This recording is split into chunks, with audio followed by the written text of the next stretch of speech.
राजा रामचंद्र की जय, हनुमंत लाल महाराज की जय।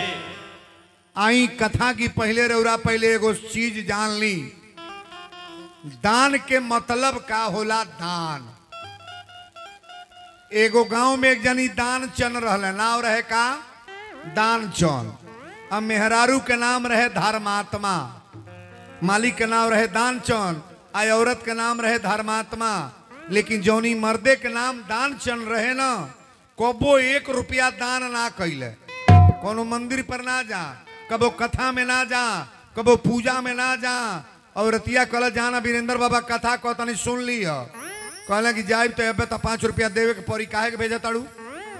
मौगी कल से आयल बा, सावन आयल बा, शंकर जी के जल चढ़ा के 5 रुपया दे दियो। कहले नहीं, दान नहीं करो। मौगी कल सावन आयल बा, ले आवा कथा सुनो। कहले दान देवे के परी, कथा नहीं सुनो। औरतिया कल से वो कार कर, नहान लागल बा, गाँवे के बगल में घाट रहल, बनारस के बगल में ही गांव रहल। औरतिया कलश की गाँवे के बगल में घाट बा, कम से कम जाके स्नान क ली ह, आ बाछी छू ली ह, आ नाई ढेर 11 रुपया बाबा के दान दे के आ प्रसादी लेके चली है, कम से कम तार तकदीर बदल जाई। कहले नहाए के भेजी है भर मौत। अच्छा तो नहाए जाए तो जो पैसा नहीं लागी। मौगी कल से लागी तो का भले मन छौ कमा के ऊपर पर बका का होई धके जा। कहले जाई भी वही शर्त पर कि कुछ दो मौत। मौगी कल से रुपया नहीं ले जेबा तो कहले ना, चाउर ना ले जेबा तो कहले ना, खाली हाथ जाई तब तक जाई, अना त ना जाई। मौगी कल जा, कम से कम छुछो नहाए आवे, 1-2 गला उतार तकदीर बदल जा। बिना पैसा कौड़ी का गैला नहाए तकी हो। घाटे पर गैला तो बड़ा भीड़, सब पंडा लोग अपन अपन झंडा टंगले बालो। खिलावन पंडा ललका झंडा, सुदामा पंडा पियर का झंडा, सुधीर पंडा करिका झंडा, सब पंडा लोग झंडा टंगले बा, बाछी बांधले बालो। घटवा पर चप्पलवा निकाल जाला, वो तबो पंडा लोग दक्षिणा ले ले। चप्पल निकाल के नहाए जाए न, तब वो दक्षिणा लागी। घाटे पर तो दान चंद चल गईले, आ दान चंद जब घाटे पर गईले तो कहले दादा कैसे नहाई, ई पंडा बिना पैसा लिहले मन है सोना। कहले एजू नहीं नहाई, चल तनी मुर्दा घाटिए पर नहा ले। मेन घाटे पर नहीं नहाइले, कहाँ नहाइले? मुर्दा घाटी पर जहाँ लाश फूकाला, लाश फूकाला जो क्यों नहाला, क्यों नहीं नहाला, लो में जाके नहाला। गईले मुर्दा घाटी पर, सोचले एजू केहू आई नहीं, न एको पैसा लागी न देवे पड़ी, चुपे नहा के चल चलो। कपड़ा निकाल देले घाटे पर, धोती कुर्ता अंडरवियर पहिर के पानी में ढुकले, आ जेव नाक दाब के एक बेर कहले जय हो गंगा मैया। भगवान कहले बड़ा बेईमान बार यही तो, अरे पैसा के डरे एजू नहा तड़, रुकत हर पौते लगा दी। भगवान टप दे पंडा बन के पानी में आ गईले, ज्यो पानी में से निकलले, भगवान कहले जय हो जजमान। कहले दादा ई कहाँ से पंडा आ गई, एजू तो क्यों रहबो ना कैल। कहले हमार मेन घाट हो, एके गो जजमान आ जाले, साल भर के खर्चा दे देले। कहले निक धरा गईली, हम 1 रुपया ले नहीं आयल बानी, कहता ना साल भर का खर्चा। भगवान कहले बोलवा साल भर के खर्चा बोलवा। कहले कि ना, कहले 2 महीना के बोलबे तो कहले ना, कहले 1 महीना के बोलबे तो कहले ना। भगवान कहले 500 रुपया बोलबे तो कहले ना, 51 गो बोलबे तो कहले ना। भगवान कहले अपने मल से कुछ बोलवा ले। कहले अगर देवे के बा तो 5 गो रुपया उधारे संकल्प कर दी। को रुपया को गो? कहले 5 गो रुपया संकल्प कर दी, जहिया जूटी तहिया दे दे। भगवान पानी लेके गंगा जल लेके कहले दान चनिया के घाटे पर 5 गो रुपया संकल्प को के जाता है। घरे गईले राती के मेहरारू कलश का जी नहैली हाँ, कहले नहैली है कि औरी विपत लेके चली अली। मौगी कलश कौन विपत लेके अला है, तो 5 गो रुपया कर्जा को के चली अली। औरतिया कलश का भइल है, चली भले दान दे दिले बढ़िया बा, चली खा ली। कहले खाई भी ना, हमारे देह कांपता, हम रुपया 5 गो उधारे बोलवा दिले पानी। हाँ तो राती के नहीं खैलस। बिना खैले सूतल। पकिया मखसूस के बात ही होता। राती के सुतले जब सुबेर भई तौले पंडा बाबा दुआरी पर आइए त गइले कहले जय हो जजमान। मौगी कल शेर और बाबा के कुछ देवे के कहले बानी। कहले 5 गो रुपया तो संकल्प कहले बानी दुआरी पर आगल कारी। मौगी कल से आगल बना दुआरी पर खड़ा बैठे। कहले एगो कार कर न जाके ना खड़ा क के कह दिए अइला नहा के तब से पंडा बाबा बड़ा बीमार पड़ल बने। अब बुखार चढ़ल बा रजाई ओढ़ के सुतल बने जैया नीक हो तैया पैसा और दिया जाई। मौगियो रहे न खड़ही है गैला तक कहले से बाबा अइला नहा के तब से बीमार पड़ल बने जैया नीक हो तैया पैसा दिया जाई। भगवान कहले जब हमार जजमान बीमार बा तब बीमारे छोड़ के चल जाई जैया नीक हो जाई तहिए जाई भी। अब मौगी कहले शेर और कहता ना रहे के कहला तब तक भाठा बैठा दी रे 10 दिन रह के खाई तो उसे महंगा पड़ी कि ना। उसे महंगा पड़ी है कार कर झोटा खोल ले आ छाती पिटते चिल्लाते रोते जाई है। कहलस का कह कहले कि जाते कह दिए बीमार रहबे कहला बहनवा के मर गईला। मौगी कहल जेते बड़ा जाके कहीं विधवा हो गई हम न चुपैलो। कहले जेबे कि ना। हाँ त लिहला सिलहारावा चिल्लाते जात यारे हमार राजाऊ हो राजाऊ। अरे बाप अरे भाई रहता। भगवान कहले का भई अतेर और बीमार रहबे कहले धक द परनमा निकल गए। भगवान कहले जब हमार जजमान मर गईल तब फूंक ताप के तबे जाई। अब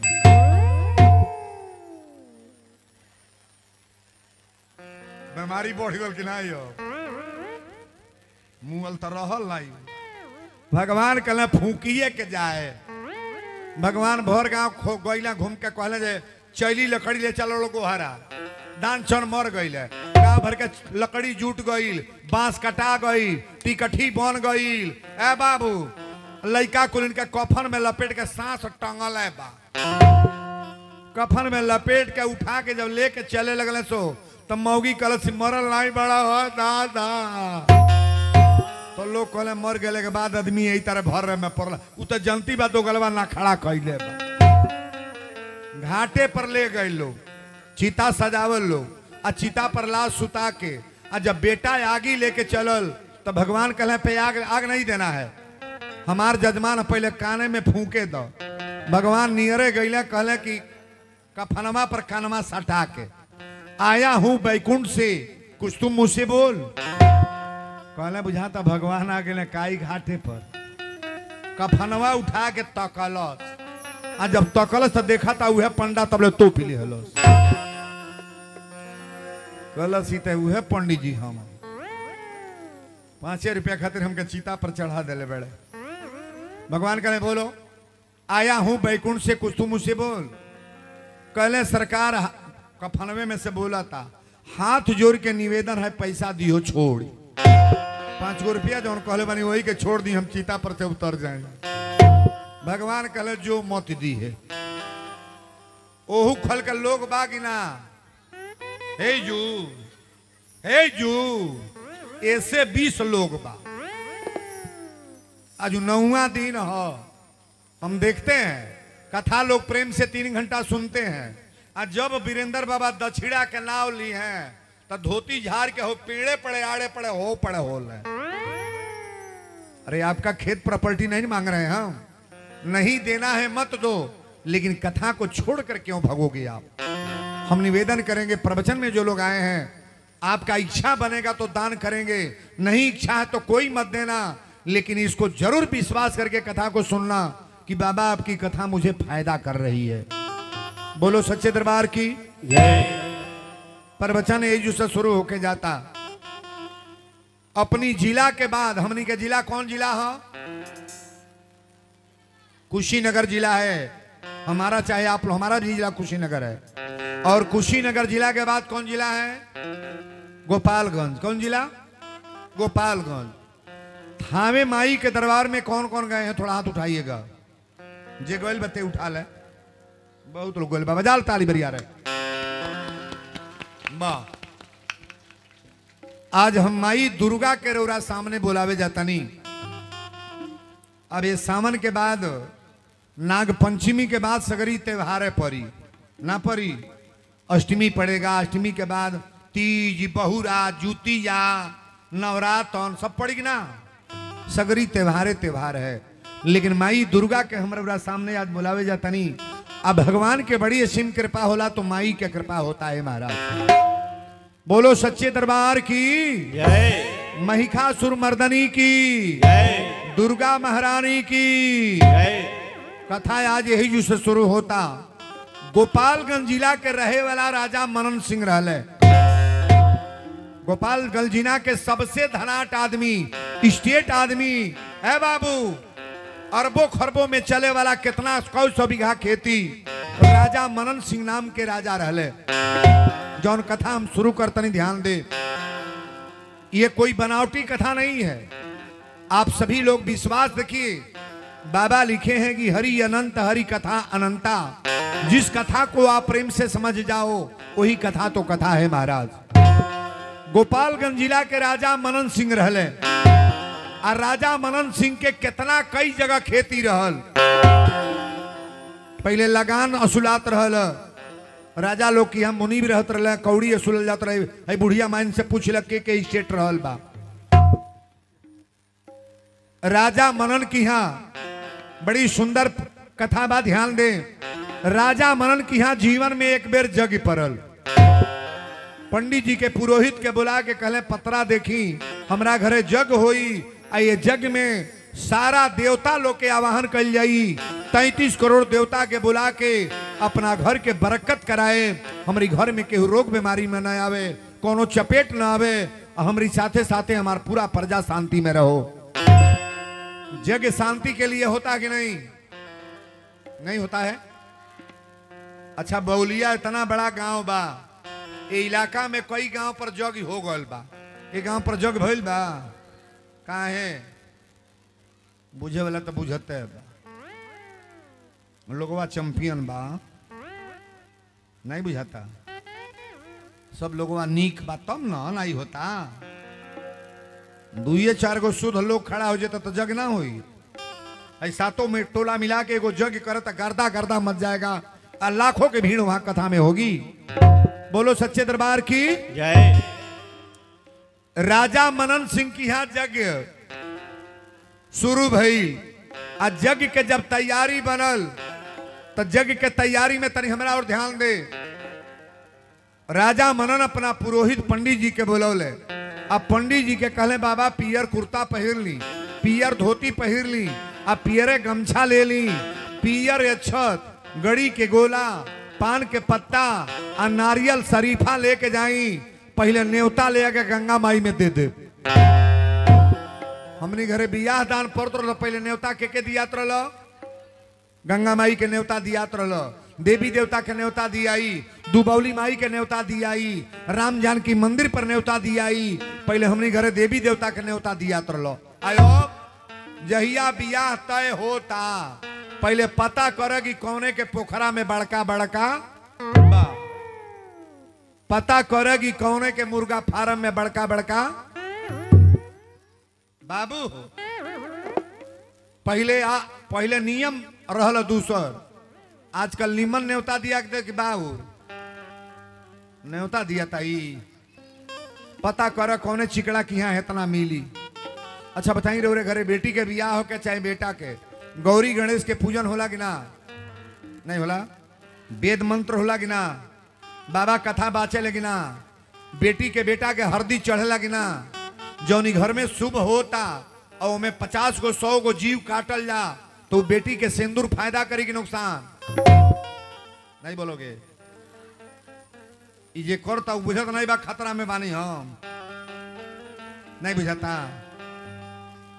जेकरी घरे लड़की के लड़का के शादी में ही होता, एक के जान ले कि कहियो न कहियो खतरा पहले में बुरा होता ना, पहले ही बुरा कर रहे हो आप। बोलो सच्चे दरबार की जय। ए जगह पर प्रवचन बा। राजा मनन तनी करावा जवा और तन लग बढ़ा लो जरा सा। से हमरा सुनाई चाहे कि ना और जो रही के का करी जब हम सुनबे ना करो कोई में सांपे के लेखा रोवाता।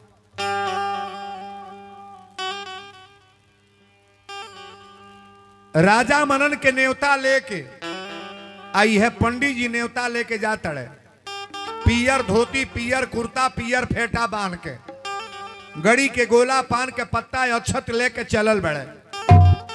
आ गांव के बहरा जब थामे से चले लगले त कथा वीरेंद्र बाबा जी से शुरू करता है कि न्योता लेके बाबा राजा के, अरे डगरिया धैले जी न्योता लेके बाबा राजा के डगरिया धैले जी, न्योता लेके बाबा राजा के डगरिया धैले जी, न्योता लेके बाबा राजा के। हथवा में पनावा, हथवा में पनावा, सुपरिया लिहले जी न्योता लेके बाबा राजा के डगरिया धैले जी, न्योता लेके बाबा राजा के डगरिया धैले जी, न्योता लेके बाबा राजा के। बोलो सच्चे दरबार की। न्योता लेके बाबा राजा के डगरिया धैले जी। पंडित जी न्योता लेके चल तन हमरा और ताको। पंडित जी राजा मनन के न्योता लेके चलले। आ जब न्योता लेके चलने तो रहिए में राजा मनन के जमीन में रहसु भगत एगो जूता चप्पल के दुकान कैले रहले। जूता चप्पल के रहसु भगत कौन जात रहले? भारती रहले चमार। रौरा गांव पर बाकी नहीं केहू केहू नहीं क्या? अरे जौना गांव पर हरिजन न हो खे उ कोनो गांव हो? हरिजन जरूरी हम। हरि के जन तो हम लोग सब लोग हैं। आप भी हरि के जन हैं, हम भी हरि के जन हैं, सभी लोग हरि के जन हैं। आज समाज में तरह तरह का भिन्नता है। कथा के बड़ा प्रेम से सुने। राजा मनन के न्योता लेके जब चले लगले तो रहसु भगत जूता चप्पल के दुकान कैले रहले। आ जब बाबा पियरी धोती पहिर के चले लगले तो रहसु भगत कहले कि ए बाबा प्रणाम, बाबा गोड़ लागतानी, ए बाबा प्रणाम। जब 3 बेर पाव लगले तब बाबा ना तकली। रहसु कहले ए बाबा। पंडित जी कहले काई तबे से चिल्लाता बे मतलब के हो? राजा मनन के न्योता लेके जाता नहीं, चमारे के जाती ई रास्ता में तबे से का टट्टर बोला था एकदम। रहसु भगत कहले कि बाबा ए, अरे हम गोड़ लागा तनी तनी रुकी ना। बाबा ताकत ना बढ़े। स्टेट आदमी के न्योता लेके जाता ना तो काहे के ताके? अरे नवरातन भूखी ले ना, नवरातन कोनो बड़े आदमी की यहाँ हवन करवावे के बा, आ कोनो गरीबे के घरे तब पहले पंडित जी केकर हवन कराई है? तन तक के का करे बैठल बेड़ सारा कथा बिगड़त आगे में बैठ के सुतब हो ता कबरिया रे। पहले केकर हवन कराई है? जहां 500 रुपया मिली तहां हवन कराई है। आ गरीब आदमी गरीब ना हो, वो आदमी ना हो, भूखल बा। फोन करते है बाबा कब आई, कब हवनिया होई? हम यही तरह बैठल नहीं, यही तरह रात ही हो गई। बाबा कहता बे कर तो कब हो जाई। विश्वास को पहले आप लोग गलत न करो। आप छोटहन होकर चाहे बढ़हन होकर पूजा एक है कि नहीं। कोनो गरीबे के मेहरारू भूखल बा चाहे राजा के, व्रत तो दोनों है कि नहीं है? नहीं क्या नवरातन हो भूखल बा, इहो भूखल बा। लेकिन कथा बड़ा प्रेम से सुनो। पंडित जी कहले चमारे की जाति बोलौते बात का बरबर बरबर ताकी बे मतलब के बोलो। बाबा भागल जाता है। रहसु कहले कि ए बाबा, ए पंडित जी। बाबा कहले तो पात मचा देलस का? अरे का हो? पंडित जी मुड़ के इला कहले रहसु काहे के बरबरात रहे तबे से। रहसु कहले बाबा रोज गोड़ लागत रही तो आशीर्वाद देत रही हो, आज तब्बे से बोलाओ तो रुआ ताकत कहे न बानी। 4 बेर पाव लाख भनी रुआ आशीर्वादो देले में गोई। बाबा कहले बोल का कहत रे? रसू कहले हमरा ये पूछे के बार हुआ कहाँ जाता नहीं। पंडित जी कहले के बाद फिर बोली हम अरे राजा मनन के न्योता लेके जाता नहीं, जग होके जाता, पियरी धोती पहिरले बानी, पियरे कुर्ता बा, पियर फेटा बा, पियर अक्षत बा, गड़ी के गोला पान के पत्ता लेके राजा के न्योता लेके जाता नहीं। गंगा माई के देव बते रास्ता में काहे टोकताड़े, अगर राजा जान जे तो तके मुआ दी भी नहीं। रसू कहले बाबा एगो बात मऊ कही। पंडित जी कहले कहो का कहताड़े।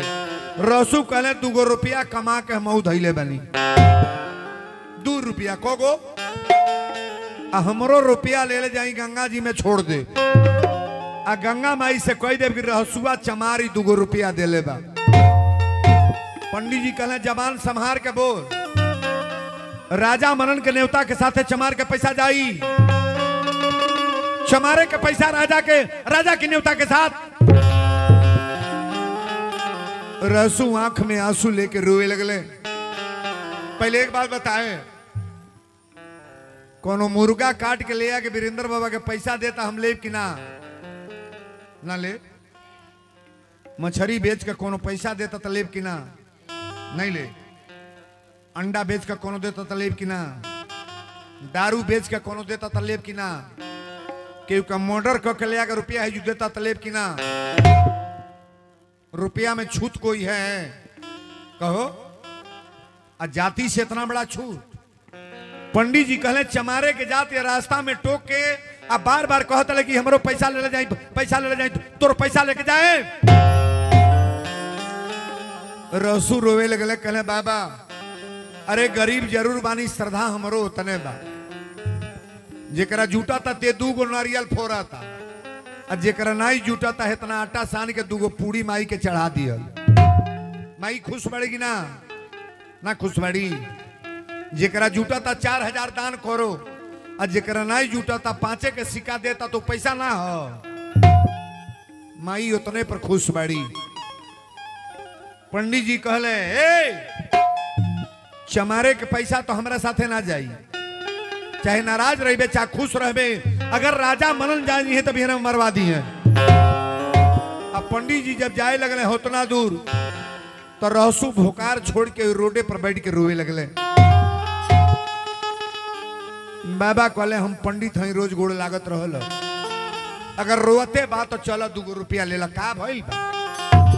कहले ले आओ दे, लेकिन एक बात सुन ले, अगर मन पड़ जाए तो तोर रुपया पानी में छोड़ दे, और नहीं मन पड़ी तो तोर पैसा ले आके तो के दे दे। हमरा और ताक 2 रुपया पूरा कथा बा। आ लेके आ रहसू चमारे के पैसा बाबा साथ में चले लगले कि न्योता लेके बाबा राजा के, अरे डगरिया धैले जी न्योता लेके बाबा राजा के डगरिया धैले जी, न्योता लेके बाबा राजा के डगरिया धैले जी, न्योता लेके बाबा राजा।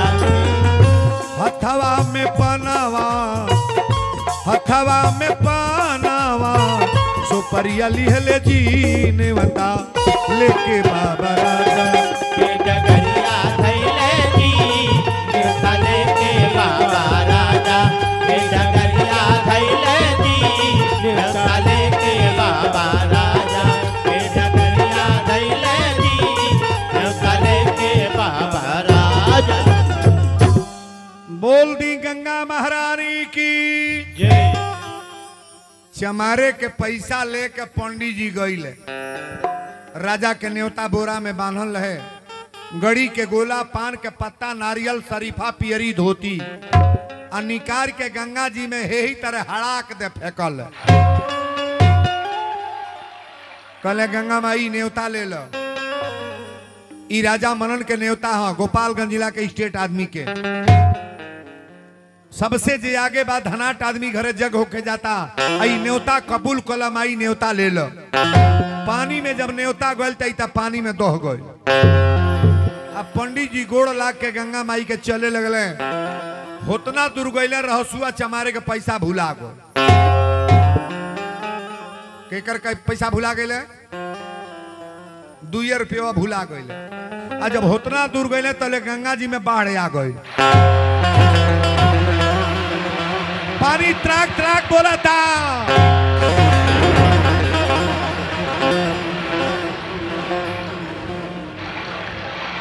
पंडित जी मुड़ के तकले,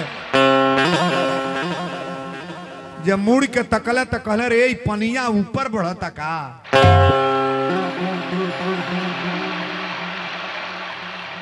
बाबा कहले भाई तो पानी नीचे रहल, आई पानी ऊपर काहे बढ़ता, तड़ाक तड़ाक आवाज आवा था। पंडित जी कहले अच्छा आई रहसुआ के पैसवा थैलिए में बा। बाबा बुझ गए कि पानी काहे बढ़ल है, आवाज काहे सुनाता। अच्छा बताई रे घर में कार बिगड़े लागे, एगो घटना हो जा, 2 गो हो जा, 3 गो, तो पंडित जी के लग जाके सुधाई कि नहीं बाबा का कारण बा, हमरा घर भर बीमार बा, कोई जन मर गई, लोग घबरा जाएगी ना। लेकिन पंडित जी अब घबरा गई, लेकिन लय जुबा बाबू आरे जब धैले पंडित जी डगरिया, आरे गंगा जी में उठली लहरिया। अरे बाबूजी है, अरे बाबूजी है, अरे मन मन पंडित जी विचार लेरा।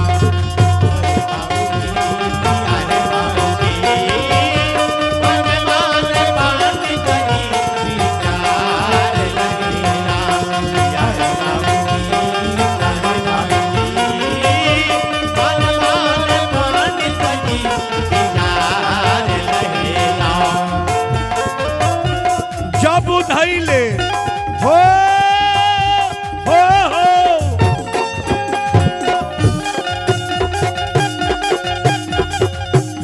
जब धैले पंडित जी डगरिया, गंगा जी में उठली लहरिया। अरे बाबूजी,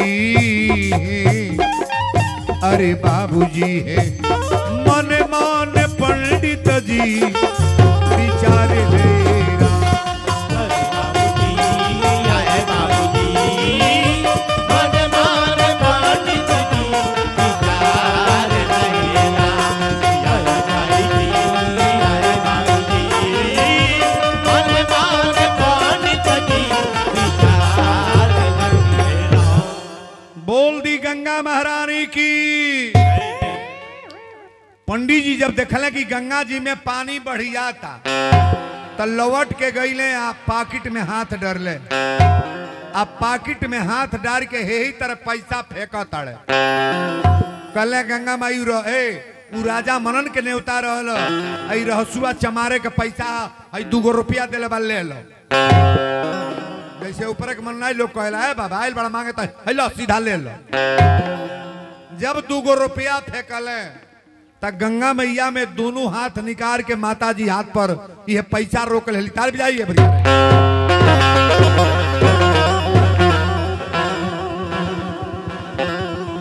पानी में 2 हाथ ऊपर बा और रहसू चमारे के पैसा दोनों यही हाथे पर रुकल बा। पंडित जी जब पनिया में तकले तो कहले रे हाथ हो,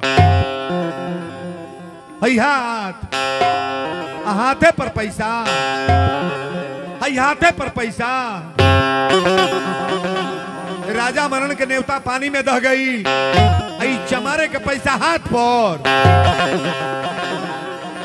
5 मिनट बाबा वही पानी में तकले, हथवा नीचे जाते ना बा। अच्छा रउरा ये तरह गंगा जी में देख दी तो बेहोशी हो जाएगी ना कि दादा का कारण है कि पैसा हाथे पर रुकल बा।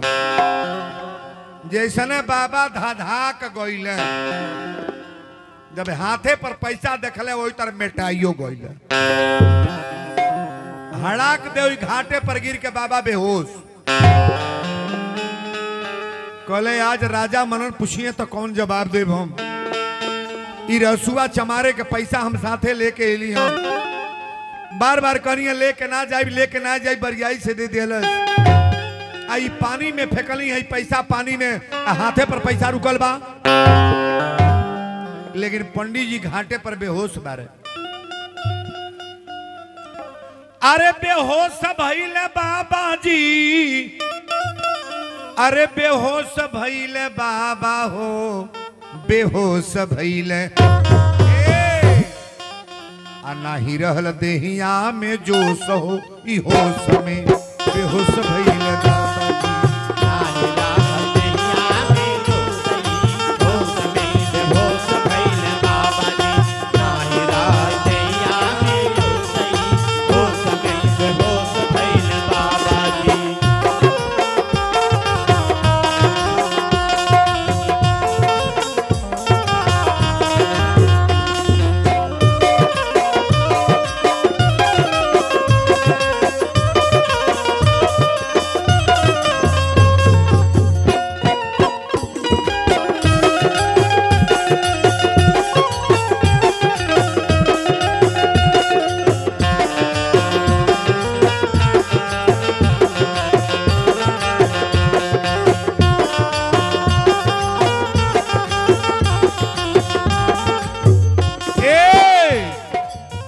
चारू ओर ताकतण के बुलाई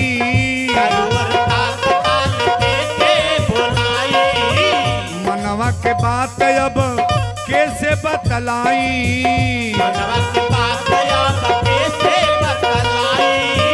कहले वीरेंद्र बाबा लागी गईल चोट होई होश में बेहोश भइले बाबा जी रहते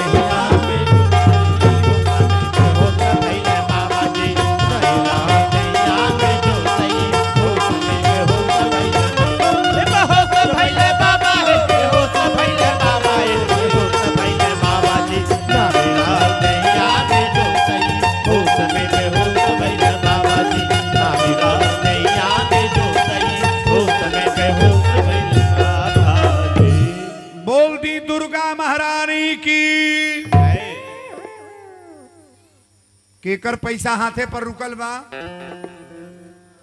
ए दान तो सभे देला रुपया सभे कमाला केहू रुपया कमाला खाली अपने परिवार खातिर जिए खातिर मरे खातिर आ केहू रुपया ई कमाला कि रुपया कमैले बानी तो सबसे पहला नंबर भगवान के हो रोटी सबके घर बनला कि ना नहीं बनेला सबकी घर रोटी बनेला लेकिन केहू रोटी बनाई तो पहला रोटी धो दी केकरे खातिर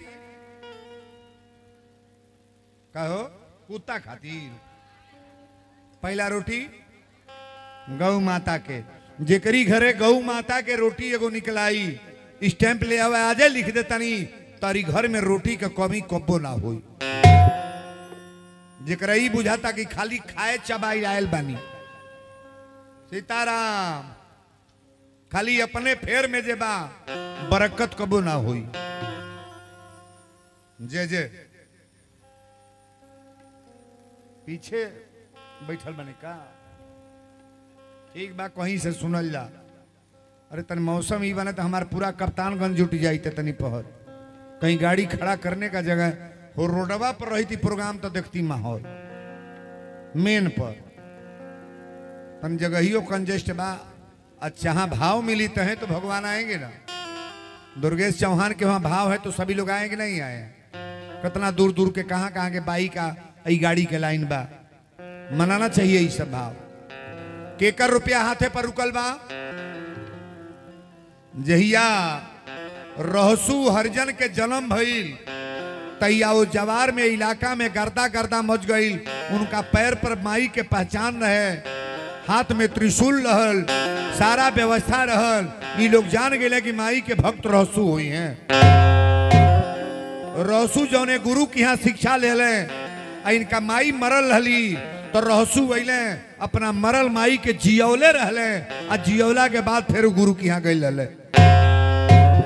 आज वो रहसू के कथा चलता अच्छा तो भक्ति में शक्ति बात भगवान बाढ़े कि ना बढ़े लोग कहले बाबा, जब पंडित जी देखले हाथे पर पैसा तब बाबा अबोजू से कहे, पंडित जी अबोजू से कहले कि अब तक चलता नहीं घरे, लेकिन राजा मनन से कैसे कहब कि राउर पैसा पानी में दह गई, आई चमारे के पैसा हाथे पर रोकली है गंगा मैया।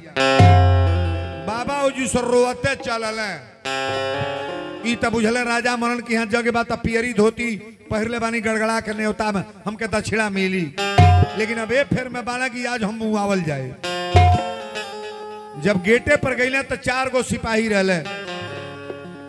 पंडित जी कहले कि राजा मनन है, सिपाही कहले हाँ सरकार कुर्सी पर बैठल बड़े। अत जाके बता दे पंडित जी आयल बड़े। चौकीदार जाके कहले कि पंडित जी आयल बड़े, बाबा बड़ी रोवत नहीं। राजा मनन कुर्सी छोड़ के खड़ा हो गए, कहले बाबा के ले आवल जाओ। बाबा आदर से अइले तो बाबा के कुर्सी पर बैठावल गई। राजा मनन कहले पंडित जी एक बात बताई, एक बात बताई, रोरी आंखी में आंसू हमारा सामने, कोनो जजमाने के सामने कोनो पंडित जी रोत तो करा कष्ट होई कि ना होई। राजा मनन कहले रौरा रोवत कहे बानी। पंडित जी कहे राजा मनन पहले एक बात बताई, हमरा पर नाराज ना होखो। राजा कहले नाराज ना होखो। रहसू के चर्चा पंडित जी बतावे लगले कि राउर न्योता लेके गईली हाँ त रास्ता में रहसुआ चमार रुआ जमीन में दुकान कैले बा। 2 बेर कलश बाबा गोड़ लागत नहीं ना तकली हाँ, 3 बेर 4 बेर प्रणाम कैलस ना तकली हाँ, हमरा लगे रहसुआ चल गईल ह। कलश बाबा रुआ बोलत कहे न बानी, कहली बोल का कहतड़े तो रहसू कहले रुआ कहाँ जाता नहीं, रास्ता में टोकले। राजा मनन कहले टोकलस ही हो। पंडित जी कहले टोकले के फिर में बानी आगे दास्तान सुनी। कहलिए जाता नहीं राजा मनन के न्योता लेके 2 गो रुपया दिया से कहता हमरो पैसा ले जाए, आ गंगा माई में जाके छोड़ दे, आई बता दे कि रहसुआ चमार दे ले बा। राजा मनन कहले करे बात का भइल ह? कहले सरकार राउर न्योता पानी में छोड़ली है तो पानी में दह गई ह, और रास्ता पकड़ के आवे लगली तो पानी में बाढ़ आ गई ह। पानी है पानी। मन पर लगी रहसुआ चमारे के पैसा थैलिए में बा, लौट के गईली है सरकार, और टप दे 2 गो रुपया निकाल के पानी में जब फेंकली ह त गंगा मैया दोनों हाथ उठा के पैसा रोक ले ली ह।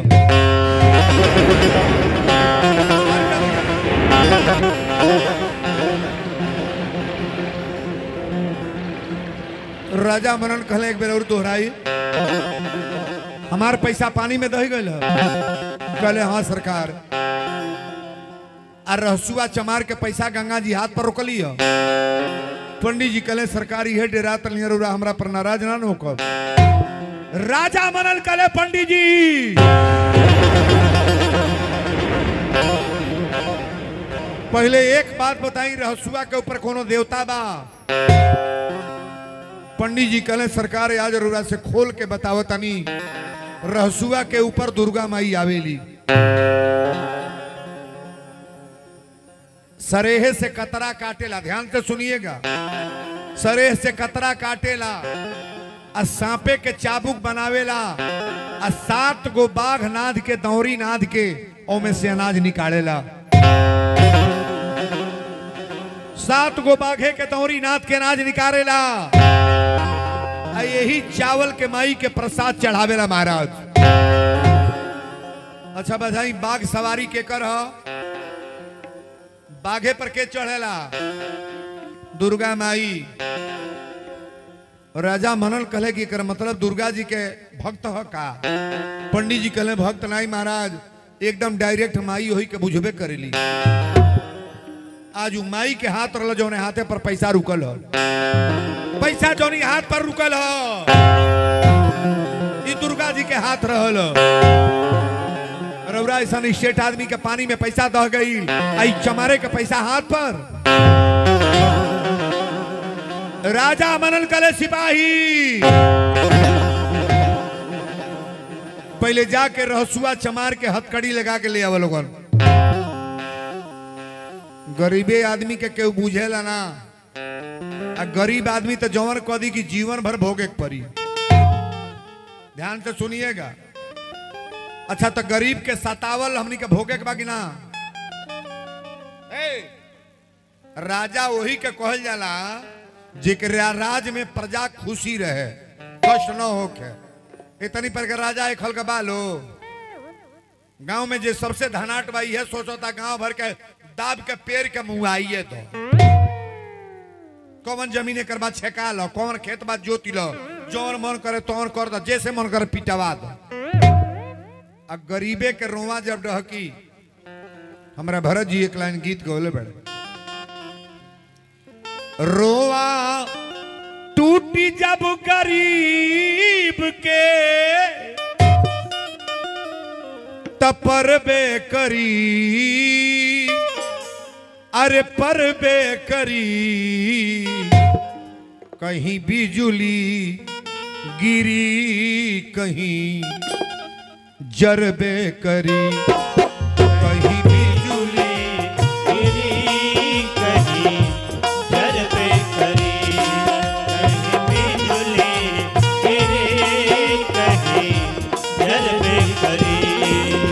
रोवा टूटी है गरीब के, रोवा टूटी है गरीब के तपरबे करी, परबे करी। कहीं बिजुली गिरी कहीं जरबे करी, कहीं बिजुली गिरी कहीं जरबे करी, कहीं बिजुली गिरी कहीं जरबे करी। टोपी वाले खाले मजदूर के कमाई, गैया न बाड़ी हवा, गैया न बची हवा, सगरो कसाई। गैया न बची हवा सगरो कसाई, गैया न बची हवा सगरो कसाई। टोपी वाले खाले मजदूर के कमाई, मजदूर के कमाई, गैया न बची हवा सगरो कसाई। आरे गैया न बची हवा सगरो कसाई। साढ़ खेत में समाई,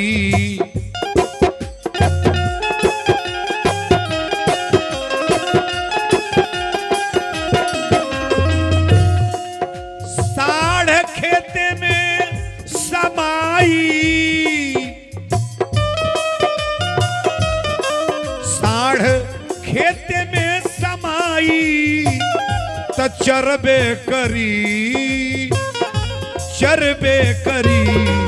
कहीं बिजुली गिरी कहीं जरबे करी, कहीं बिजुली गिरे कहीं जरबे करी, कहीं बिजुली गिरे कहीं जरबे करी।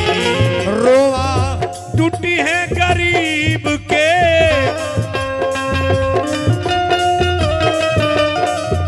टूटी है गरीब के तपरबे करी, परबे करी। कहीं बिजुली गिरी कहीं जरबे करी, कहीं बिजुली गिरे कहीं जरबे करी, कहीं बिजुली गिरे कहीं जरबे करी। बोल दी सच्चे दरबार की। हे भगवती माई, दुर्गा माई चढ़ा ही नहीं के ऊपर, अजमाइए दो। वाह, ईमानदारी से बोलिएगा जितने लोग यहाँ हैं, कोनो गरीबे के कोनो बड़े आदमी सतावाता तो कर घर नाश होई कि ना? ना होई? नहीं होगा। आप कांटा कर लेना, गरीब का सहारा देना चाहिए, गरीब को भाव देना चाहिए, गरीब को इज्जत देना चाहिए। गरीब के साथ खिलवाड़ करने वाला, गरीब की बेटी बहन के साथ मजाक करने वाला, गरीब के परिवार का निंदा करने वाला व्यक्ति का धरती पर कभी कल्याण नहीं हुआ है। जो जो गरीबों के साथ खिलवाड़ किए, फुल्लन देवी का नाम आप सभी लोग जानते हैं। फुल्लन देवी चौहान परिवार की बेटी थी और उसके साथ ठाकुर लोग कितना कितना क्या क्या किए, सबका बर्बाद हो गया कि नहीं हो गया। कभी भी ऐसा ना करो आप कि परिवार में, अपने परिवार में ही कोई दीपक जलाने वाला ना रहे। राजा मनन कले सिपाही रसुआ चमार के हथकड़ी लगा के ले आओ जा। 4 गो सिपाही गए रसुआ बहुत दुआर भारत रहे, और रहसू घर में भोजन करते रहे। सिपाही कहले कि रहसू कहाँ बड़े? रहसू के मेहरारू कहली कि महाराज अंदर भोजन करते रहे। का बात हो? अरे वापस सनेसा दे लड़ती तबो हम भेज दे लड़ती। कारण कहा कि राजा के सिपाही हमरा द्वार पर, कोनो स्टेट आदमी के सिपाही कोनो गरीबे के यहाँ जाता वो कांपे लगे कि ना। ये बनने के लिए कथा हो रही है, सुधार करने के लिए कथा हो रही है। माई में कितना दम है समझने का प्रयास करो।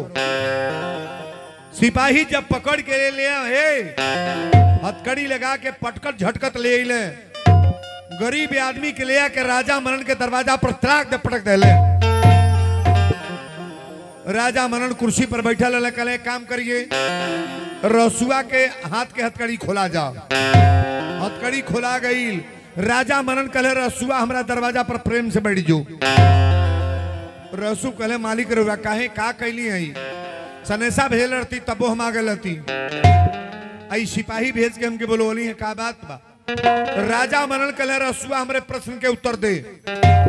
ते केकरे जमीन में दुकान कले बेड़े? रसू कले रुआ जमीन में। राजा मनन कले कि अच्छा ही बताओ, पंडित जी न्योता लेके जात रहता, रास्ता में टोकले हो। राजा हमारे न्योता जब लेके गए तो राही में टोकले हो। रसू कले हाँ सरकार हम टोकली हाँ। कहली है बाबा प्रणाम, हमार रोज की आदत बात प्रणाम कैली हाँ। राजा मनन कले बताओ जब देखले पियरी धोती कुर्ता तो ते काहे प्रणाम कैले हो? रसू चमार कहे राजा साहब एक बात बताए कि पंडित जी रौरे भर हमें कि हमरो हम? वीरेंद्र बाबा खाली दुर्गेश के हमें कि गांव भर के? दुर्गेश कह दिया हमरे भरही, ये गांव को कोनो हरजन बोला तो ना आई, कहो कोनो यादव बोला तो नहीं आई, के बाबू साहब बोला तो नहीं आई। हमरा खातिर तो सब बराबर बा महाराज, चाहे दुर्गेश हो, चाहे गांव के स्टेट आदमी हो, चाहे एक छोटा परिवार हो, जो भी बुलाएगा उसके दरवाजे पर आएंगे हम। बोलो सच्चे दरबार की जय। हम हरदम पाव लागत रही तो पाव ना लागी, बाबा के गोड़ ना लागी। कहले अच्छा तो गोड़ लगले है, ठीक बा। गोड़ लगले के बाद आगे बोल। पंडित जी के पैसा दे ले हाँ। रसू कहले 2 रुपया कमेले रही, कहीं बाबा ले ले जाई, गंगा माई में हमरो पैसा डाल दे। राजा मनन कहले बताओ ते छोट जात चमारे के आ राजा मनन की साथे पैसा भेज दे ले। रसू चमार कहले राजा साहब एक बात बताई, रुआरे दुआरे पर रुआर जो मंदिर बनवले वाली वो मंदिर में चमैन पूजा कर जाले कि ना? कहले जाले। चौहानिन जाले कि ना? अत जाले। दुसाधिन जाले कि ना? कोनो मंदिर में केहू रोक दी फलान नहीं पूजा करी है, ऐसा होई? खाली मतवा लोग खातिर मंदिर बा, बाबू साहब खातिर, हर जात खातिर मंदिर बा ना। कहले सरकार गंगा, अच्छा तो गंगा मैया एक जन खाई, पूरा इलाका के लोग जाके अपन मैल धोवेला, तो ऊपर के मैल न धो, धोवे के बाद अंदर के मैल धो जो कथा में मिले जाता। राजा मनन कहले ठीक बा पैसा दे ले हो, लेकिन ईमानदारी से बोली है हमार न्योता पानी में दही गई हो, और तोर पैसा हाथे पर के रोकल हो? रसू कहले दुर्गा माई तू कहाँ ले कहाँ का देलू? हम एकरी खातिर तो पैसा देली लेगी, हाथे पर रोक लियो। राजा मनन के न्योता के कीमत बागी चमारे के पैसा के नहीं बोलो। रहसुआ चमार के 2 रुपया के कीमत बा। वीरेंद्र बाबा ही कहे ताका हमरा हो केहू को दुआरे पर गईली आ मीठा फोड़ के कहता है बाबा पहले प्रेम से तनी पानी पी ली, तो हम बुझली बुझ ई रसगुल्ला ले बस रसमलाई है। आ केहू घर गईली कहता है बाबा कबो ले ना आवली रौरे मारे ले लिया ना को तो 4 गो रसमलाई रसगुल्ला बर्फी का पानी पी ली, तो हम बुझली ओकर रसगुल्ला गोबर है। बिना मन के मिठाई ले के पानी पियल जाई। कहीं कहीं जाके ताकब हमरा हो, कहीं कहीं 5 मंजिला बिल्डिंग में रहे के मिलेला। दिल्ली पंजाब बम्बई एसी कमरा बा, वो कमरा में हमके काटेला बुझाला कब हम चल जाती है जू से। आ कहीं कहीं मड़ई में जाके हैसन सन पलानी में बुझाला है जू से हमको वो जइबे ना करती। नहीं बुझाई भाव जहां मिली ऊ निक बा। सब जने पहुनी जाली रिश्तेदारी में जाली तो जहां इज्जत मिली तहां जाए पड़ी कि ना। आ जहां एक बार के गईले बुझाई जे अब हम पैर पैर नहीं आई जईबू सारी लहंगा साड़ी पहिर ला गईले के बाद एको पैसा इज्जत ना न कोनो ताकत आना बोलत आना। अरे जे ही बा ए नूने रोटी बा ए माजी खा ली, ए दीदी फुआ खा ली, ए माजी खा ली, है पी ली, आत्मा गदगद रहेला। भाव चाहिए राम ही केवल प्रेम पियारा अजान ले हु जई जाननी। बोलो सच्चे दरबार की कथा तया बाल बा ध्यान दे। राजा मनल कहले रसुआ एक बात बताओ तोर पैसा हाथे पर के रोकल हो? रसू कहले सरकार छिपाई नहीं दुर्गा जी रुकली है। राजा मनन कहले दुर्गा जी के भक्त हवे? कहले हाँ पूजा पाठ करिले माई के पुजारी हैं हम। राजा मनन कहले रसुआ सही बोली है राती के कतरा काटे ले? कहले हाँ सरकार काटी ले। सांपे के चाबुक बनावे ले? कहले हाँ बनाई ले। बाघे के दौरी ना धे ले? रसू चमार कहले हाँ सरकार बाघ के दौरी ना दी ले। अनाज निकाल के माई के प्रसाद चढ़ाई ले हम। राजा मनल कहले रसुआ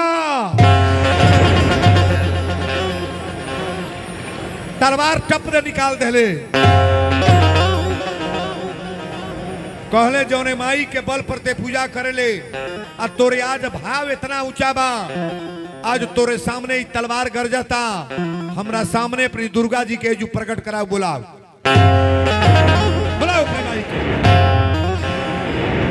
बुलाओ। रसू चमार भरभर भरभर रोवे लगले। कहले राजा मनन अबले जौन भइल बा तौन नीक बा लेकिन अब बेनीक होके जाता तार गोड़ पकड़ता नहीं बात मत कह।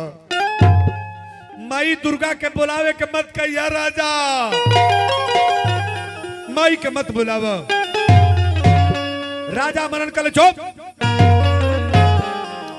बुलाओ अपनी दुर्गा के तोरी दुर्गा के देखे। रसू कहले कि राजा साहब अगर माई दुर्गा आ जाई है तो हमनी के केहू जाने जियल ना जाई। माई आ जाई है तो केहू जी ना बची ना। राजा मनन कहले चुप तलवार से तोर गर्दन काट दे। अपनी माई दुर्गा के बुलाओ। हाँ तो बाबू रहसू 9 गो खप्पर जरौले। दुर्गेश क दिन कथा करौले हो? क दिन? 9 दिन। दुर्गा जी के कोगो रूप हो?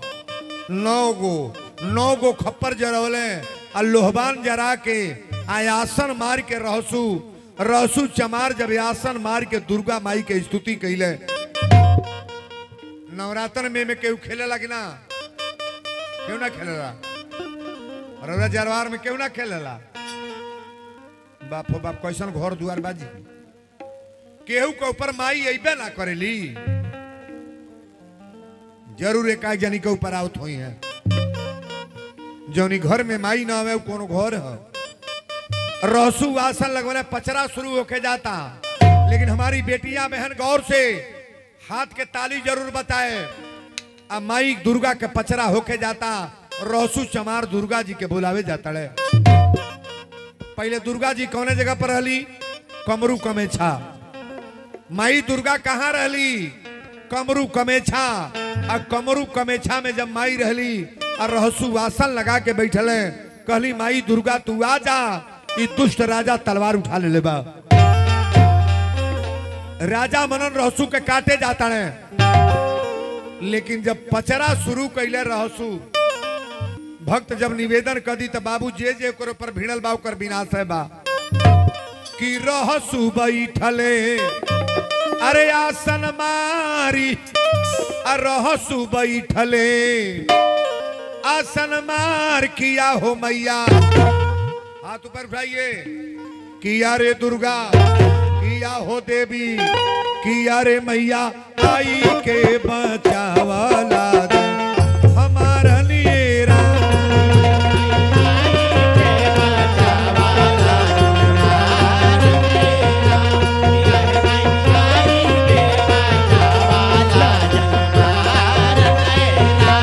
रहसु बैठले आसन मारी, रहसु बैठले आसन मारी, रहसु बैठले आसन मारी। किया रे दुर्गा, किया हो देवी, किया रे मैया, आई के बचावाला दे हमारा नियरा।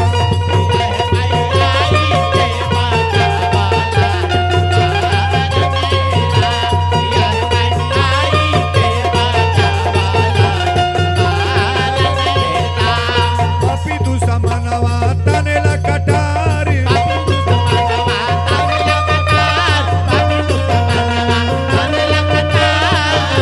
किया रे देवी, किया रे दुर्गा, किया हो मैया, आई के बचावाला दे हमारा नियरा।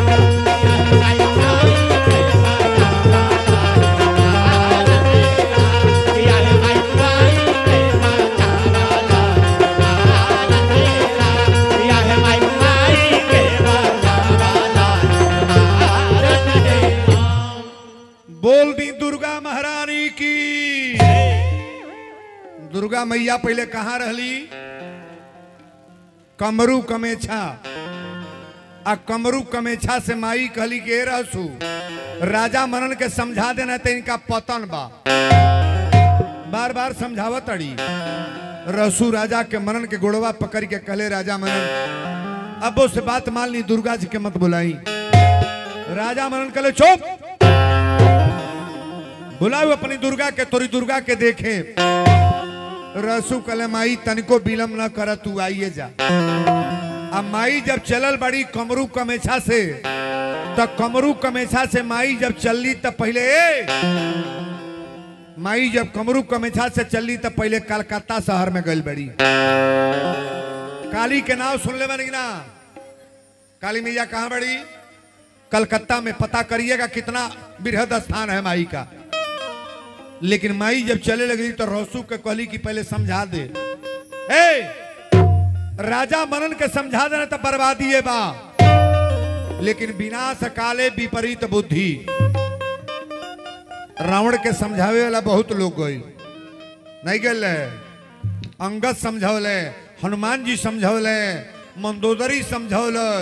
ए बाबू, रावण के नाई समझावल के को बात मानल, अजे बात ना मानी ओकर बर्बादी बाकी ना बा। लेकिन माई दुर्गा चलल बड़ी। अरे कमरू से चलली भगवती कलका ता सहरिया में, अरे कलकत्ता सहरिया में सुन ले मैया के बखान लिए रा।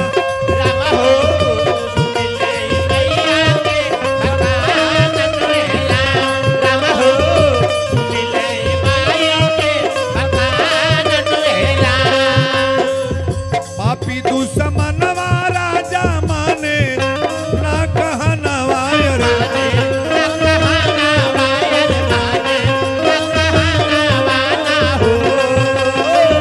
पापी दुश्मनवा राजा माने ना कहनवा रे।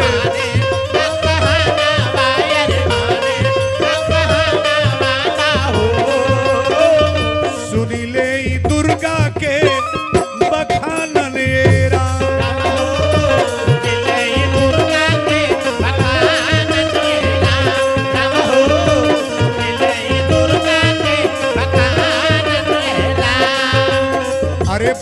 बार रहसु करे राजा से रजिया रे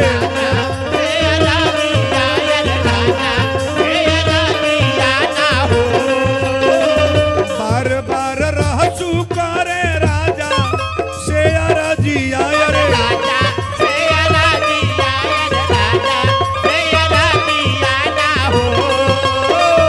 सुन राजा यार जी हमारा नेरा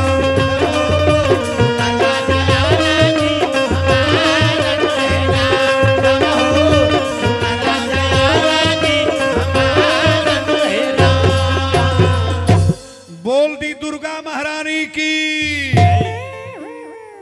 रहसु कले राजा मना नब्बो से तरुरा गोड़ पर गिरे तनी हमारी बात के मान ली दुर्गा जी के बुलाई मत। दुर्गा मैया कमरू कमेसा से चल दिल बड़ी राजा मनन कले चुप अपनी माई दुर्गा के बुलाओ तोरी माई के दुर्गा के देखल चाहता नहीं। रहसु कले ना मानो ना माने राजा मनन तलवार गर्दन पर धो दिले। अच्छा बताई क्रोध है अपन नुकसान करे लगी फायदा नहीं बोलो जे रोज झगड़ा करता हो के बर्बाद होके के बागी आबाद क्रोध अपना ही नुकसान करता है। ध्यान से सुनिएगा क्रोध करने का प्रयास न करो। जे दिन भर रिसियाता बार बार झगड़ा करता आज ये ले आवा स्टैम्प पर लिख देता नहीं तो हरी घर के कबो बरकत ना हुई। हमें बहुत लोग बाती बाती में रोज झगड़वे कोरी दू जनी में पीटा पीटी होक है ते यानी तो थाना पर जाइए कि ना ना जाइए तो थाना पर जे पहले जाई पैसा केकर लागेला जे बाद में जाई ओकर की पहले नहीं बोल बोलोगे 112 नंबरवा के जे फोन करता पहले पैसावा केकर लागी जे बोलावल पहले तू दे दो तब तो ओकर मोलैया ले तब पहले इगन धले अब ओकर लेता अगर उ चाप के फिर इनसे ढेर दे दिया तो जे बोलोले बा उनका पीस के मुआइए दी है भुला के ऐसा काम न करी है। हमें कितने मेहरारू बड़ी तुमको झगड़ा होता ना टॉप का नंबर लगाइए दे 300। एक दिन हमारे गांव सब जाने के बेटा पतो सबके बांध के ले गई सो हमारे लग फोन कर से बाबा घरवा भर बांध के आयल बनिया हुन तो काहे के पतो ही गलिए तो वो लड़त रहे वो गली बा कहली कितना मांगा तना कोतवाल साहब आ तो ओकर तो 2000 में फरिया गल हमके कहता ना 21000 दे हम कहनी कौन दे कम से कम छूट दे जाइबे सुनाता बतिया हो नहीं सुनाता लब लब जे फोनवा लगाओ तो ओके कहता ना अपने अपने फौसिया सो तोड़ के कहले अरे 112 नंबर पर लगा फोन लगा 12 नंबर आई तो का बर्बाद करेगी आबाद नहीं बुझाता कोच के गटैया दाब के रुपया वाली 12 नंबर तो और भलाई करे नहीं आई ऐसा कभी ना सोचना भूल करके कभी पुलिस केस मत करना चाहिए कोई भी व्यक्ति हो थाने पर रपट न दो थाने पर मत जाओ फैसला करेगा बाद तो 4 गो बड़े आदमी जुटा के पंचायत के सुनिए राजा मनन करे रसुआ 1 मिनट विलंब मत कर अपनी माई के बुला रसू गोड़वा पकड़ के रोवे लगले कले राजा मनन अब मत बुलाई माई कलकत्ता में आगल बड़ी काली के नाम से जानल जाता दुर्गा जी कली अब कलकत्ता शहर में आगल बनी बढ़े जाता नहीं अब रसू गोड़वा पकड़ के कले राजा मनन अबो से बात मान ली माई चल दिल बड़ी कलकत्ता शहर में ली तो का नाम लिखाई काली के नाम से जानल जाली आ कलकत्ता शहर से चलल बड़ी बिहार की राजधानी कहाँ है बिहार की राजधानी बिहार की राजधानी दिल्ली पढ़ती हो कि नहीं पढ़ती हो तुम बिहार की राजधानी आई दिल्ली पढ़ती हो दादा इंटर में पढ़े ले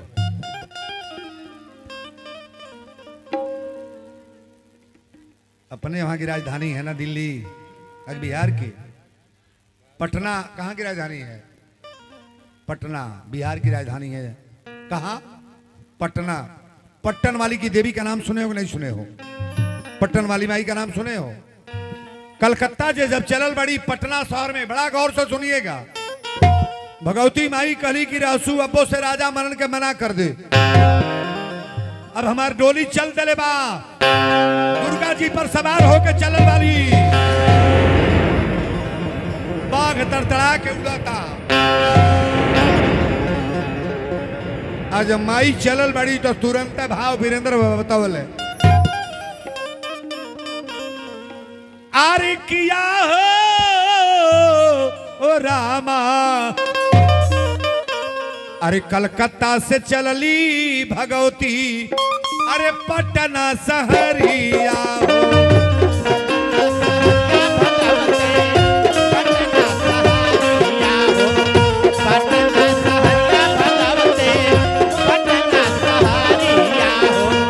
कलकत्ता से चलली भगवती, अरे पटना सहरिया हो,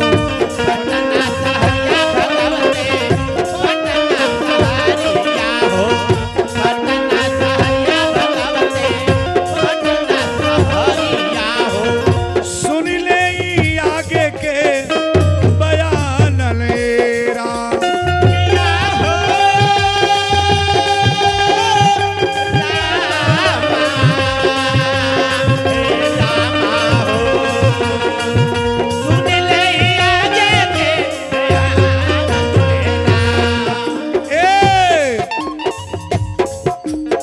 अरे गर्दन पर तेगवाए बाबू, राजा जी उठौले रे बानी,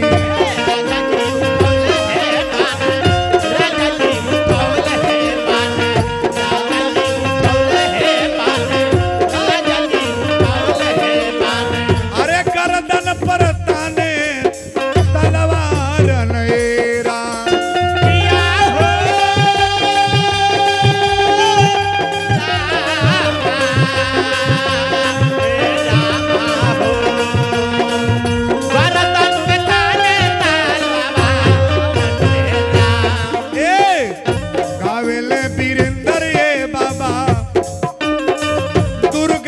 कथानिया हो,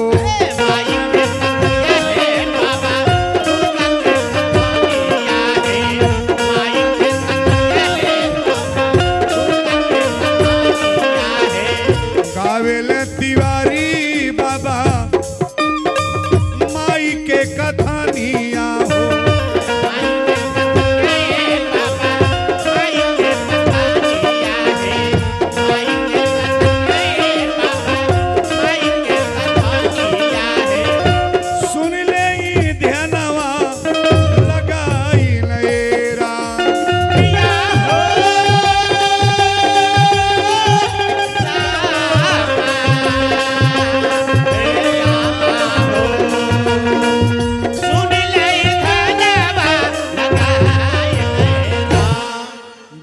सच्चे दरबार की।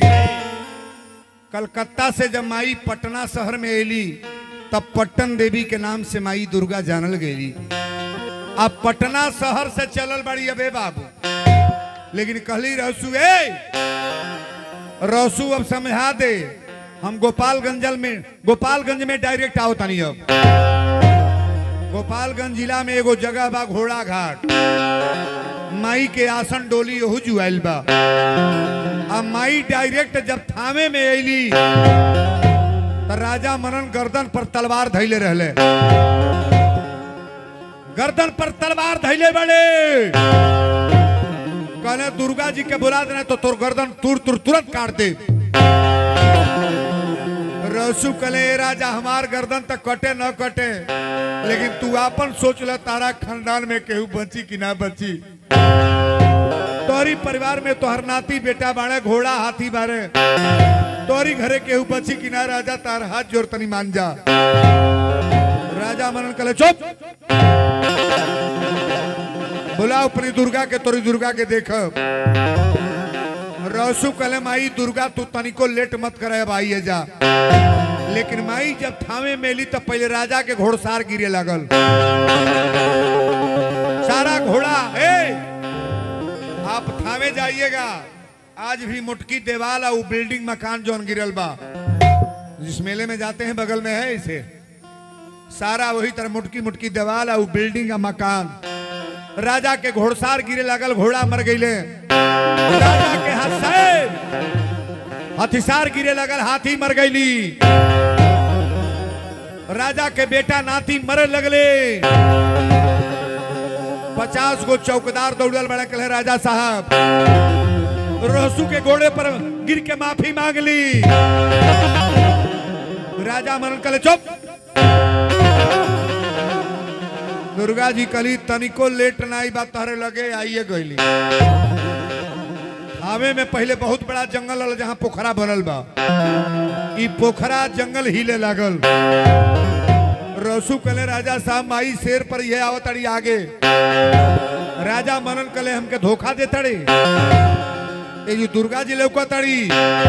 दुर्गा जी कली रसुआ ते मत बताऊ, अबे हम बता देतनी। टप दे पहले रहसू के कपार फाट गई और माई के हाथ के कंगन आगल। ताल बजा के बढ़िया रे।